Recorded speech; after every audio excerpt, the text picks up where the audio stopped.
चलिए तो करते हैं शुरुआत आज की सभा की। हमारे पिछले बार जहां पे हमने छोड़ा था वहीं से बैंक रिकंसिलिएशन स्टेटमेंट में हमने इंट्रोडक्शन ले लिया है। आज हम करने वाले हैं पहला क्वेश्चन। एक्सरसाइज की क्वेश्चन ही करवा रहा हूँ, इलस्ट्रेशन करवा नहीं रहा हूं मैं। एक्सरसाइज में पहला क्वेश्चन जो सॉल्व करने जैसा है वो है फोर्थ क्वेश्चन, जिसमें हमें बैंक रिकंसिलिएशन स्टेटमेंट बनाना है। अब क्योंकि ये पहला क्वेश्चन है तो इसमें बहुत सारी चीजें हमको सीखने जैसी रहेंगी। प्लीज आप ध्यान देते जाइएगा, बहुत सारी चीजें सीखनी है। पहला जो लेक्चर होता है ना उसमें बहुत सारे कॉन्सेप्ट्स आते हैं, बहुत सारी चीजें ऐसी होती हैं जो स्टैंड बाय पे आपको कंटिन्यूअसली यूटिलाइज करनी होती है। ठीक है, तो देखिए सबसे पहले आपको क्या समझना है। सबसे पहले आपको ये समझना है कि जो फॉर्मेट मैंने बनाया है उसमें इनर कॉलम नहीं बनाया है। एडलेस मेथड से ये वाला क्वेश्चन किया जाएगा। I am sorry, I am really sorry. चलिए तो हेडलेस मेथड से ये वाला क्वेश्चन हम सॉल्व करेंगे। इनर कॉलम में इमेजिनरी रखने वाला हूं, जो मैंने लास्ट टाइम वीडियो में बताया था कि मैं किस तरीके से रखूंगा वो आज समझा दूंगा। तो शुरुआत करने से पहले मैं आपको ये बता देता हूं कि क्वेश्चन किस टाइप का होगा। क्वेश्चन होगा जिसमें आपको हेडिंग के अंदर इंफॉर्मेशन शुरू की दी गई होगी। क्या क्या इंफॉर्मेशन दी है, जैसे यहां पर cash book of Shri Sudhir shows a bank balance of rupees 5,000 on 31st December 2015. Prepare a bank reconciliation statement from the following information given below. क्या क्या याद रखना है? पहला चीज ये याद रखना है कि हम श्री सुधीर हैं। मैं ऐसा मान रहा हूं कि श्री सुधीर एक सोल प्रोपराइटर है, लेकिन हमें श्री सुधीर को नहीं देखना है। मैं ऐसा मान रहा हूं कि उसके बिजनेस का नाम भी श्री सुधीर है। ठीक है, क्योंकि अकाउंटिंग जो किया जाता है वो ओनर के लिए नहीं किया जाता है, अकाउंटिंग हमेशा बिजनेस के लिए किया जाता है। आपको भी बिजनेस को ध्यान में रख के, ना कि ओनर, बिजनेस को ध्यान में रख के ही पूरी अकाउंटिंग करनी है। ठीक है, तो उस बेस पे मैं ऐसा मान रहा हूं कि बिजनेस का नाम है श्री सुधीर। इस श्री सुधीर के कैश बुक के हिसाब से बैंक बैलेंस मतलब पॉजिटिव बैलेंस 5,000 का था। कब? आज के दिन 31 दिसंबर 2015 आज का दिन है, याद रखना है। आज की डेट जो भी है, जिस डेट पे आप ये वीडियो देख रहे हो भूल जाइए वो डेट। आज का डेट क्या है? 31 दिसंबर 2015। ठीक है, दूसरी चीज हमें क्या याद रखनी है, इनसे ही मिलके आपको हेडिंग बनानी रहेगी। आंसर की शुरुआत करने से पहले आपको क्या बनाना पड़ेगा? हेडिंग बनाना पड़ेगा। वो हेडिंग कुछ इस तरीके से होगी, bank reconciliation statement of Shri Sudhir. Business का नाम श्री सुधीर, श्री सुधीर एज ऑन 31 दिसंबर 2015। आज का डेट है 31 दिसंबर 2015, टुडे। ठीक है, अब हम जो बैंक रिकंसिलिएशन स्टेटमेंट बना रहे हैं उसमें हमें चाहिए एसआर नंबर, उसके बाद हमें चाहिए पर्टिकुलर्स और एक कॉलम अमाउंट का, चुटकी भर अमाउंट। ठीक है, रुपीस का सिंबल बनाना आपके लिए बहुत ज्यादा जरूरी है, बहुत क्रूशियल है। मैं रुपीस का सिंबल नहीं बनाते ना जो बच्चे, उनका आधा मार्क काट लेता हूं। ठीक है, ऐसा ही आपने। ठीक है, खैर अब अभी भी हेडिंग का काम खत्म नहीं हुआ है। ये मतलब हेडिंग मतलब क्वेश्चन की हेडिंग का काम खत्म नहीं हुआ है। अब इस क्वेश्चन की हेडिंग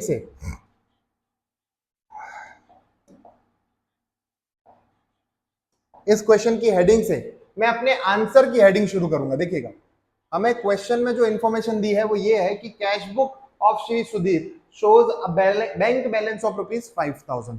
तो मैं शुरुआत भी यहीं से करूंगा, bank balance as per cash book. और ये जो बैलेंस है इसको आउटर कॉलम में सीधा हम लिखेंगे 5,000। अब ये पॉजिटिव बैलेंस है। कैसा बैलेंस है ये?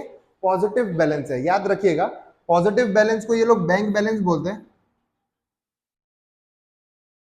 और नेगेटिव बैलेंस को बैंक ओवरड्राफ्ट बोलते हैं। Bank overdraft.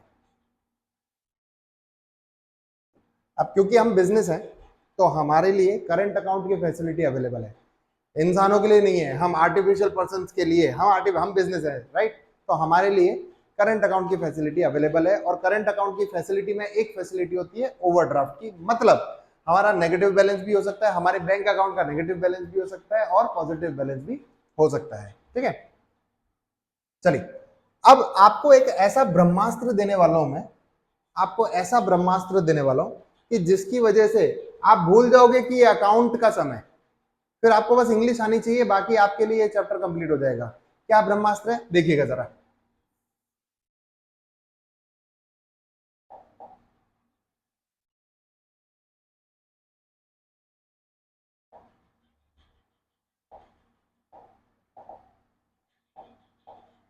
ये क्या हो गया भाई?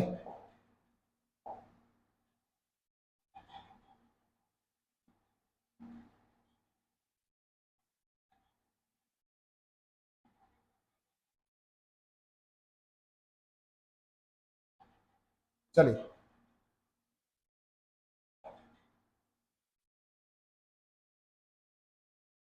नाइस, ये तो मेरे को पता ही नहीं था। ब्रह्मास्त्र क्या है उसके बारे में बात करते हैं।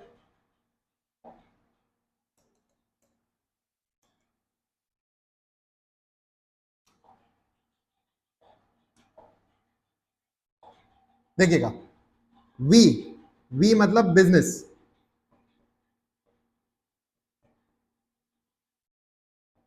हम लोग बैंक का बैलेंस जानने के लिए, बैंक अकाउंट को मेंटेन करने के लिए जो बनाते हैं वो है कैश बुक। और इस कैश बुक में अगर हमने कोई डेबिट इफेक्ट की है, डेबिट बैलेंस लेके आए हैं, डेबिट इफेक्ट की है, आज क्या हो रहा है यार, ये ओवरसाइज टी शर्ट बेकार है, डेबिट बैलेंस किया लगाया है या फिर डेबिट इफेक्ट की है, तो इसका मतलब उस डेबिट इफेक्ट की वजह से हमारा जो बैंक बैलेंस है वो प्लस होगा, ऐड होगा, बढ़ेगा। और अगर हमने कोई क्रेडिट इफेक्ट की है हमारी कैश बुक में, तो हमारा बैंक बैलेंस क्या होगा, लेस होगा, माइनस होगा।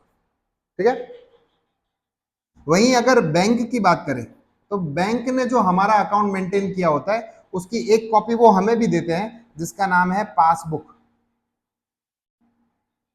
इसीलिए आप पासबुक में कोई चेंजेस कर ही नहीं सकते हो, है ना। पासबुक में आप जाके एंट्री खुद नहीं कर सकते हो, आपको बैंक में जाके वो मशीन से एंट्री करवानी पड़ती है, आप खुद नहीं कर सकते। क्यों? क्योंकि वो बैंक अपना अकाउंट मेंटेन कर रहा है, हमारा अकाउंट बैंक मेंटेन कर रहा है, इसलिए आप उसमें कोई भी एंट्रीज कर सकते नहीं हो। अब पासबुक में क्रेडिट इफेक्ट जो होती है ना, उसकी वजह से आपका बैंक बैलेंस प्लस होता है और डेबिट इफेक्ट से आपका बैंक बैलेंस माइनस होता है। ठीक है, अगर इसको और थोड़ा सा देखा जाए और इसको एलाबोरेट किया जाए, पूरा सिलेक्ट हो गया, अगर इसको और एलाबोरेट करूं मैं तो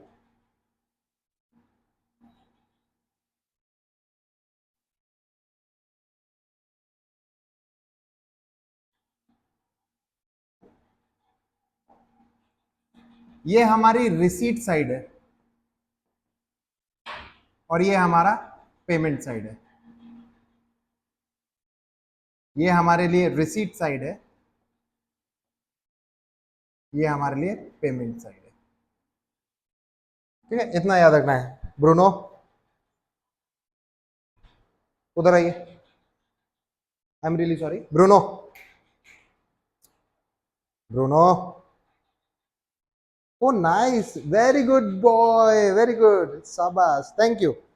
चलिए, तो ये अगर आपको याद हो गया, मेरी गारंटी है कि इसके बाद आपको जो बीआरएस का चैप्टर है वो इतना लल्लू लगेगा कि आप भी मेरी जैसे ही बोलोगे कि अकाउंट्स का चैप्टर है ही नहीं, आप बोलोगे कि ये इंग्लिश का चैप्टर है। बस आपको आप स्टेटमेंट समझ में आने चाहिए और काम हो जाएगा।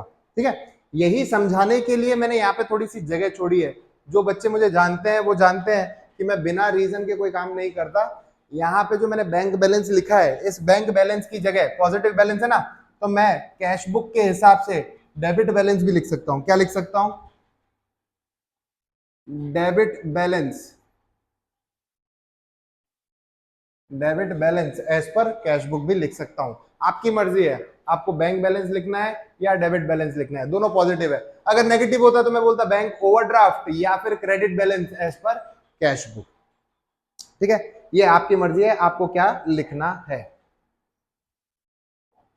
चलिए अब आपको क्या समझना है, पहले मैं इसको थोड़ा सा खाली कर देता हूं, मिटा देता हूं। अब आपको ये समझना है कि किस तरीके से इसके आंसर्स निकाले जाएंगे। देखिएगा, आपको इस 5000 का जो बैलेंस है उसमें कुछ चीजें ऐड करनी है और कुछ चीजें लेस करनी है, तब जाके आपका आंसर आएगा एज पर पासबुक। याद रखना, आपका आंसर किसके हिसाब से आएगा, ये कैश बुक से शुरू किया है तो कुछ ऐड और कुछ लेस करने के बाद आपका आंसर आएगा पासबुक के हिसाब से। ठीक है, अब किस तरीके से आएगा, कैसे आएगा, उसके लिए मैंने एक मैकेनिज्म बनाया है, आपको थोड़ा सा समझना है, मेरी तरफ देखते रहना है, काम हो जाएगा।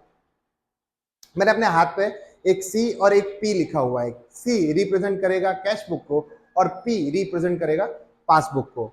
आपको अगर रिकंसाइल करना है मतलब ये दोनों सेम लेवल पे अग्री होने चाहिए। अगर कोई ज्यादा है और कोई कम है तो ये रिकंसाइल नहीं हो रहा है, बस इतना याद रखना है अपने को। इससे आपका आंसर तुरंत आएगा, तुरंत ऐसा चुटकियों में आएगा। देख लेते हैं कैसे, पर इसको थोड़ा सा पहले मैं फ्री कर देता हूं।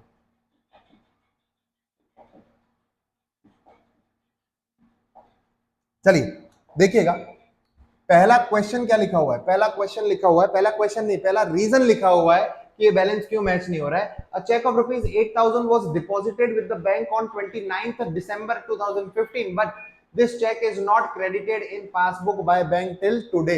31 दिसंबर को मैं क्या बोलने वाला हूं, टुडे बोलने वाला हूं। मैं आपको ये बता रहा था कि 31 दिसंबर होता है टुडे। अब इस ये जो ट्रांजैक्शन है, ये जो रीजन है, इसमें क्या क्या सीखने जैसा है पहले वो समझते हैं। पहली चीज सीखने जैसी वो ये है कि चेक डिपॉजिट किया गया था, बैंक में डिपॉजिट किया गया था दिसंबर में 2015 के दिसंबर में ये डिपॉजिट किया गया था। अच्छा, ये जो महीना है ना, हम जो बीआरएस बना रहे हैं वो इस महीने के लिए बना रहे हैं। बीआरएस जो है बैंक रिकंसिलिएशन स्टेटमेंट जो है वो कब कब बनाया जा सकता है, मेरे हिसाब से ओनर का जब मन है तब वो बीआरएस बना सकता है। ठीक है, ओनर का जब भी मन है वो बीआरएस बना सकता है, बट यूजुअली अगर बहुत ज्यादा ट्रांजेक्शन्स होते हैं तो वीकली बनाया जा सकता है, फोर्टनाइट पे बनाया जा सकता है, मंथली बनाया जा सकता है। ऐसे तो हाफ ईयरली भी बनाते हैं, ईयरली भी बनाते हैं, एनुअली भी बनाते हैं, लेकिन मुझे जो सेंस लगता है वो मंथली में सेंस लगता है। आपके क्वेश्चंस भी मंथली वाले ही होंगे, यानी कि हमें पूरा दिसंबर मंथ के जितने भी रीजंस हैं वो आपको यहाँ पे दिए होंगे। आज दिसंबर महीना खत्म हो रहा है, तो क्या क्या रीजन रहे हैं कि जिसकी वजह से हमारा कैश बुक और पासबुक मैच नहीं हो रहा है, वो उसमें पहला रीजन हम पढ़ चुके हैं कि हमने एक 8000 का चेक बैंक में डिपॉजिट किया था, but this cheque is not credited in passbook by bank till today. आज तक बैंक ने इसको क्रेडिट किया नहीं है। चलिए, लैंग्वेज सीखने जैसी है। आपने चेक डिपॉजिट कर दिया था 2 दिन पहले, 3 दिन पहले, लेकिन आज तक पासबुक में बैंक ने इसको क्रेडिट नहीं किया। पासबुक में बैंक ने क्रेडिट नहीं किया का मतलब है पासबुक में बैंक ने क्रेडिट नहीं किया मतलब प्लस नहीं किया, ऐड नहीं किया। ठीक है, बस आपको यही समझना है। अब देखिएगा, आपने इधर देखिए मेरी तरफ, सॉरी आप तो वीडियो देख रहे हो, मेरी तरफ ही देख रहे हो। आपने चेक डिपॉजिट किया तो कैश बुक में तो आप रिकॉर्ड करोगे। चेक डिपॉजिट करते टाइम आपने कैश बुक में रिकॉर्ड किया, आप कैश बुक को डेबिट साइड पे रिकॉर्ड करोगे। इसका मतलब आपके हिसाब से बैंक में बैलेंस क्या हो गया, प्लस हो गया। कैश बुक में बैंक बैलेंस प्लस दिख रहा है, एडेड दिख रहा है, लेकिन पासबुक में ये प्लस हुआ नहीं है। ध्यान से, यहाँ पे लिखा हुआ है is not credited by bank, यानी पासबुक में ये प्लस हुआ नहीं है। अब अगर इन दोनों को सेम लेवल पे मेरे को लेके आना है तो या तो मुझे कैश बुक में से माइनस करना पड़ेगा या फिर पासबुक में प्लस करना पड़ेगा। ठीक है, दो में से एक ही काम कर सकता हूं, या तो कैश बुक में से माइनस कर सकता हूं या पासबुक में प्लस कर सकता हूं। आप बोलोगे सर पासबुक में तो प्लस कर ही नहीं सकते, पासबुक में तो हम छिड़कानी कर ही नहीं सकते, तो यहाँ पे काम आता है लास्ट वाला जो मैंने स्टेटमेंट बोला था। लास्ट लेक्चर में मैंने एक स्टेटमेंट बोला था, पिछला वीडियो एक बार जरूर देखिएगा। इंट्रोडक्शन के बिना सीधा सम पे जाना बेवकूफी मानी जाएगी। पिछले वीडियो में मैंने ये बताया था कि ना मैं कोई कैश बुक में चेंजेस करने वाला हूं, ना मैं कोई पासबुक में चेंजेस करने वाला हूं, मैं सारा का सारा एंट्री करने वाला हूं बैंक रिकंसिलिएशन स्टेटमेंट में। लेकिन मेरा समझाने का तरीका कुछ इस तरीके से होगा, समझाने का लैंग्वेज कुछ इस तरीके से होगा, सो दैट आपका आंसर जल्दी से आ जाए। तो लैंग्वेज क्या है, या तो कैश बुक में से माइनस करना पड़ेगा या पासबुक में प्लस करना पड़ेगा। ठीक है, दो ही रास्ते हैं अगर सेम लेवल पे लाना है तो। शुरुआत करेंगे वापस से। चेक डिपॉजिट किया था यानी कैश बुक में आप रिकॉर्ड कर चुके हो, पासबुक में ये क्रेडिटेड हुआ नहीं है, मतलब प्लस हुआ नहीं है। तो दो रास्ते में से कौन सा रास्ता चूज करना है? ये वाला रास्ता चूज करना है। मुझे बताइए, आपने आंसर की शुरुआत किससे की है? आपने आंसर की शुरुआत कैश बुक से की है, तो सारे चेंजेस कैश बुक में ही होंगे। पासबुक को ऐसा मुट्ठी बंद कर लीजिएगा, पासबुक में कोई भी चेंजेस होंगे नहीं। याद रखिएगा, दुनिया भर के बच्चे बैंक रिकंसिलिएशन स्टेटमेंट में कंफ्यूज हो रहे होंगे और आप मेरे जैसे शावा शावा कर रहे होंगे एग्जाम में बैठ के। ठीक है, आपका आंसर बहुत आसानी से आएगा, ध्यान से देखिएगा। तो आपके पास दो रास्ते हैं, या तो कैश बुक में से माइनस या पासबुक में प्लस। आपको क्या छेड़ना है? कैश बुक में ही सारे चेंजेस करने हैं। पासबुक को ऐसे मुट्ठी बना लीजिए, पासबुक हिलेगा नहीं, तो कैश बुक में से क्या किया जाएगा? माइनस किया जाएगा। मतलब लेस वाली साइड पे इसको रिकॉर्ड करेंगे। पहला ट्रांजैक्शन चेक, ये जो पर्टिकुलर्स में आप लिखोगे ना, अगर आपको नहीं समझ में आए तो आप ये स्टेटमेंट बिना डेट और अमाउंट के लिख दीजिए, आपका काम हो जाएगा। Check deposited yet to be credited by bank. Amount रहेगा 8,000 का। अब ये 8,000 का अमाउंट मेरे को इनर कॉलम में लिखना है, जो कि मेरा इमेजिनरी इनर कॉलम है। लास्ट लेक्चर में भी मैंने यही बोला था, यहाँ पे मेरा इमेजिनरी इनर कॉलम है। लाइन नहीं खींची है, लेकिन ये कैसा है? इमेजिनरी है। ठीक है, दूसरी चीज आपने देखा होगा, मैंने इसको ब्रैकेट में लिखा क्योंकि अकाउंट के स्टेटमेंट्स में हमें नेगेटिव अमाउंट के लिए माइनस का सिंबल नहीं मिलता है। माइनस का सिंबल हमारे लिए क्या है? ब्रैकेट। अगर कोई अमाउंट ब्रैकेट में लिखी हुई है मतलब वो नेगेटिव अमाउंट है। ठीक है, जर्नल और लेजर्स में ये मत करके आइएगा। जर्नल और लेजर्स जहां पे दो साइड्स अवेलेबल होती है, डेबिट साइड और क्रेडिट साइड, वहां पे आपको माइनस का कोई भी अमाउंट लिखना नहीं है। Statement with single column of amount में ही ये माइनस की जगह पे आप ब्रैकेट को यूटिलाइज कर सकते हो। दूसरी चीज, अच्छा पहले ये क्लियर कर देता हूं। दूसरी चीज ये है कि इसको आपको 100% दिमाग में बैठा लेना है, ये आपका आना चाहिए। इसकी वजह से आपका आंसर निकालना बहुत ज्यादा इजी हो जाएगा।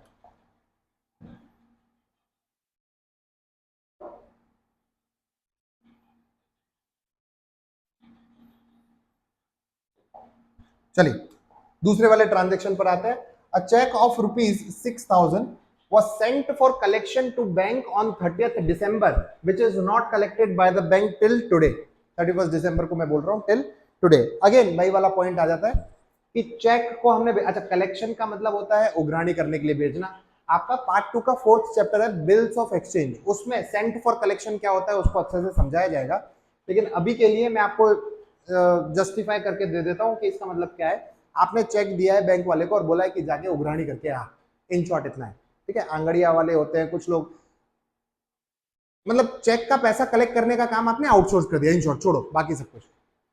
तो जैसे ही आपने चेक सेंड फॉर कलेक्शन किया, आपने कैश बुक में बोला कि पैसा आ जाएगा, तो कैश बुक में आप इसको रिकॉर्ड करोगे डेबिट साइड पर। ठीक है, कैश बुक में आप इसको रिकॉर्ड करोगे डेबिट साइड पर। डेबिट साइड पर रिकॉर्ड करते ही आपने प्लस कर दिया अपना बैंक बैलेंस। ठीक है, लेकिन आज तक this cheque was not collected, till today this cheque was not collected, मतलब पासबुक में इसकी कोई एंट्री नहीं हुई है। अगेन दो ही रास्ते हैं, या तो कैश बुक में से माइनस या पासबुक में प्लस। बट हमने शुरुआत कैश बुक से की हुई है, मतलब पासबुक अपनी जगह पे हिलेगा, अपनी जगह से हिलेगा नहीं, सिर्फ और सिर्फ कैश बुक ही हिलेगा। कैश बुक में से माइनस करेंगे तो ये सेम लेवल पर आ जाएगा। इसका मतलब ये वाला ट्रांजेक्शन भी लेस वाली साइड पर रिकॉर्ड होगा। चेक सेंट फॉर कलेक्शन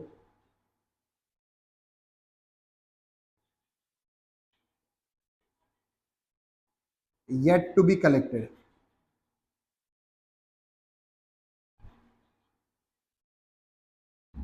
ये अमाउंट है 6,000 का। 6,000 का अमाउंट लिख दिया है। दो ट्रांजैक्शन, दो रीजन अपने कंप्लीट हो भी गए हैं। तीसरे रीजन पर आते हैं। A cheque of ₹3,000 was issued on 28 March for payment of electricity bill. किसी भी काम के लिए अपने ने चेक इशू किया हो, अपने को फर्क नहीं पड़ता। A cheque of ₹3,000 was issued on 28 December 2015 for payment of electricity bill which is not debited by bank in passbook till 31 December 2015, that is today, अभी तक ये बिल बैंक वाले ने डेबिट नहीं किया है। समझना, आप चेक इशू करे हो, आपने क्या किया है, चेक इशू किया है। चेक इशू करना मतलब आपने इसको क्रेडिट साइड पे लिखा होगा, यानी आप अपना बैंक बैलेंस माइनस कर चुके हो कैश बुक में से। लॉजिक बैठा है। अब पासबुक में ये रिकॉर्ड नहीं हुआ है, पासबुक में डेबिट नहीं हुआ है, not debited by bank. Debited नहीं हुआ है मतलब माइनस नहीं हुआ है, माइनस नहीं हुआ है, पासबुक में माइनस नहीं हुआ है। अब इसको रिकंसाइल करने के दो ही रास्ते, या तो कैशबुक में प्लस या पासबुक में माइनस, लेकिन हेडिंग कैशबुक के हिसाब से है तो पासबुक तो बंद हो गया, पासबुक हिलेगा नहीं। एक ही रास्ता बचा, कैशबुक में इसको प्लस करेंगे तो सेम लेवल पे ये आ जाएगा। तो थर्ड नंबर का ये जो ट्रांजैक्शन है उसको मैं ऐड वाली साइड पे लिखूंगा, check issued but not debited by bank. Amount रहेगा 3000 रुपीज का। आप नोटिस कर पा रहे होंगे कि डेबिट, ये जो पॉजिटिव वाली है उसको मैंने ब्रैकेट में नहीं लिखा क्योंकि ये अमाउंट मुझे पॉजिटिव में ही चाहिए। ठीक है, तीसरे पर आते, नेक्स्ट पर आते हैं, फोर्थ पॉइंट है, a cheque of rupees 2000 was drawn on 27th December 2015 and given to a creditor but it is not presented for payment till today। ठीक है, एक चेक आपने ड्रॉ किया, एक क्रेडिटर को दिया और वो बंदा जेब में लेके घूम रहा है उस चेक को, उसने बैंक में लगाया नहीं। जब तक वो लगेगा नहीं, जब तक प्रेजेंट नहीं होगा, तब तक हमारे अकाउंट से पैसा कटेगा नहीं। यानी कि चेक आपने ड्रॉ किया, आपने कैश बुक में माइनस कर दिया, लेकिन बैंक में से अभी तक इसका पैसा कटा नहीं है, प्रेजेंट ही नहीं हुआ तो पैसा कहां कटेगा। क्या करेंगे, पासबुक तो हिलेगा नहीं, कैश बुक में इसको भी हम क्या करेंगे, प्लस करेंगे, तो हमारा सेम लेवल आ जाएगा, रिकंसाइल हो जाएगा। तो फोर्थ पॉइंट, चेक इशूड या चेक ड्रॉन लिख सकते हो, बट या फिर लिख सकते हैं yet not presented,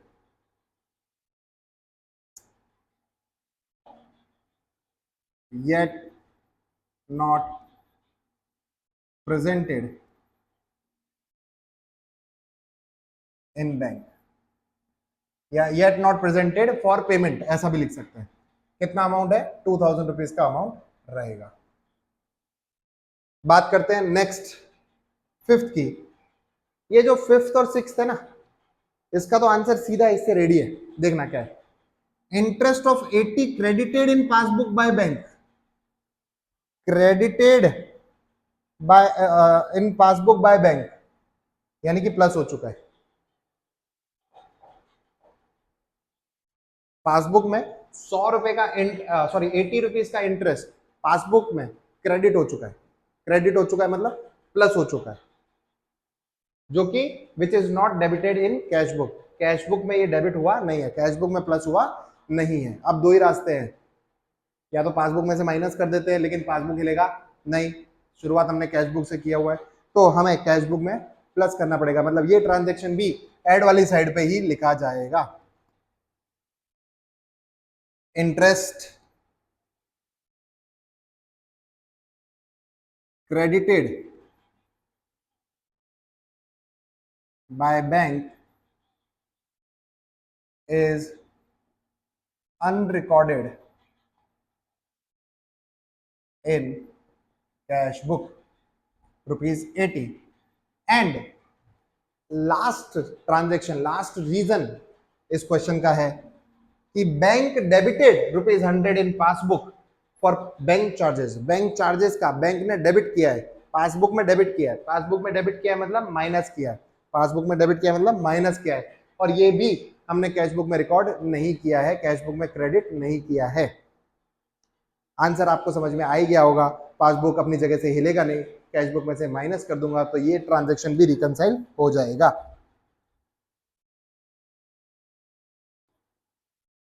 bank charges का था अमाउंट, ये bank charges debited by bank